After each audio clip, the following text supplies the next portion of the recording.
საქართველოს პრემიერ-მინისტრი ბრიტანელ ბიზნესმენებს ქვეყნის საინვესტიციო გარემოს აცნობს. ნიკა გილაურმა ოფიციალური შეხვედრები ლონდონში დღეს დაიწყო და ეკონომიკურ ფორუმსაც დაესწრო, სადაც ცნობილი ბიზნესმენები შეიკრიბნენ პრემიერმა. შეხვედრები ხელისუფლების წარმომადგენლებთანაც გამართა. ლიკა ბერაია ისაუბრებს უფრო დეტალურად პრემიერის ვიზიტზე. ლიკა, გისმენთ.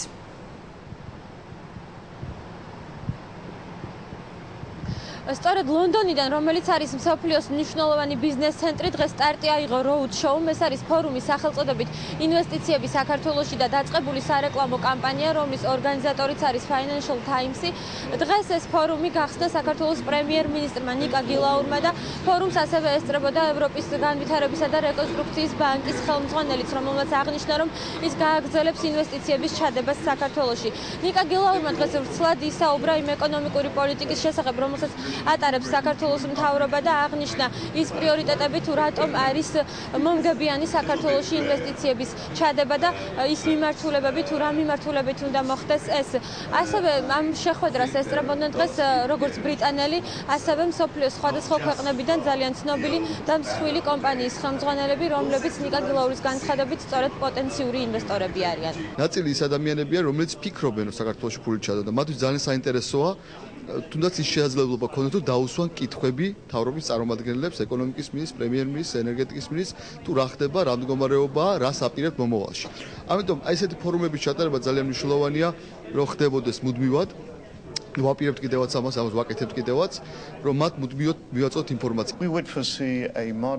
წელს შეინიშნება ეკონომიკური ზრდის მკვეთრი შემცირება დაახლოებით 5%-ის ფარგლებში. ევროპის განვითარებისა და რეკონსტრუქციის ბანკი აუცილებლად გააგრძელებს ინვესტირებას საქართველოში, რათა ეკონომიკური გარემო გაუმჯობესდეს. მნიშვნელოვან დახმარებას გაუწევთ საბანკო სექტორს. აგრეთვე დავეხმარებით ქვეყანას ინფრასტრუქტურის განვითარებაში.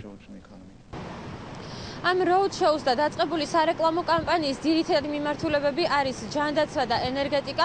დღევანდელ ფორუმს ესწრებოდა სამი უწყების ხელმძღვანელი, ჯანდაცვის, ენერგეტიკისა და ეკონომიკის მინისტრები, რომლებმაც დღევანდელ ფორუმზე ვრცლად ისაუბრეს იმაზე, თუ რა კუთხით იგეგმება საქართველოში ინვესტიციების ჩადება და აღნიშნეს, რომ მიუხედავად შარშანდელი ომისა, საქართველოში კარგად ვითარდება ეკონომიკური რეფორმები და არის ხელსაყრელი ბიზნეს გარემო შექმნილი ინვესტორებისათვის და ითქვა, რომ მიმართულებები, რომელშიც ისინი ელოდებიან ინვესტიციების განხორციელებას, ეს არის ჰოსპიტალური სექტორი და ჰესების მშენებლობა საქართველოში.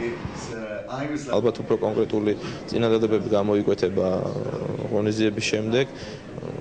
პრეზენტაციაზე რთულია იმის თქმა, თუ ვინ რა რაოდენობის და რა მოცულობის ინვესტიციას და როდის განახორციელებს, თუმცა ის რომ დღეს დარბაზში მრავალი მსხვილი კომპანია არის წარმოადგენელი, იძლევა იმის საფუძველს, რომ უახლოეს მომავალში ამ სამუშაო პროცესიდან გამომდინარე რაღაც კონკრეტულ შედეგებსაც მივახციოთ. წარმოდგენილი გვაქვს სამი დიდი პროექტი. ეს არის მტკვარის ჰიდროელექტროსადგურების კასკადი, მაგანის ჰიდროელექტროსადგურების კასკადი და ასევე ტეხურის ჰიდროელექტროსადგურების კასკადი. ამავდროულად წარმოდგენილი გვაქვს პატარა და მცირე ჰიდროელექტროსადგურები ჯამში, რომელთა დადგმული სიმძლავრეც იქნება დაახლოებით 1000 მეგავატი. მინდა რომ დავაინტერესოთ ინვესტორები, რომ ჩადონ ფული ჰოსპიტალების სექტორში, ჰოსპიტალურ სექტორში და ქსელის როგორც ის გვინდა რომ იყოს კერძო ქსელი ქვეყანაში და იყოს თანამედროვე მოდერნიზებული სამყოფოები. ასევე გვინდა დავაინტერესოთ იგივე ფარმაცევტულ ბიზნესში და ასევე გვინდა ინტერესი გაუღვივოთ სადაზღვევო ინდუსტრიაში შემოსვლისთვის, იმიტომ რომ ეს სამი სექტორი, რომელიც ჯანდაცვას ეხება ამ შემთხვევაში, არის ძალიან სწრაფად მზარდი. პრემიერ-მინისტრ ნიკა გილაურს დღესვე დაგეგმილი აქვს რამდენიმე პირისპირ შეხვედრა, მათ შორის EBRD-ის ხელმძღვანელთანაც, რაც შეეხება სარეკლამო კამპანიას, ის საკმაოდ ინტენსიურ ხასიათს მიიღებს. უკვე ხვალ საქართველოს პრემიერ-მინისტრი ბრიტანეთიდან გაემგზავრება ირლანდიაში და შემდეგ რამდენიმე დღეში ნიუ-იორკში და იქაც მოეწყობა მსგავსი ბიზნეს ფორუმები. წლის ბოლომდე კი road show-ს გამართვა იგეგმება აბუ-დაბისა და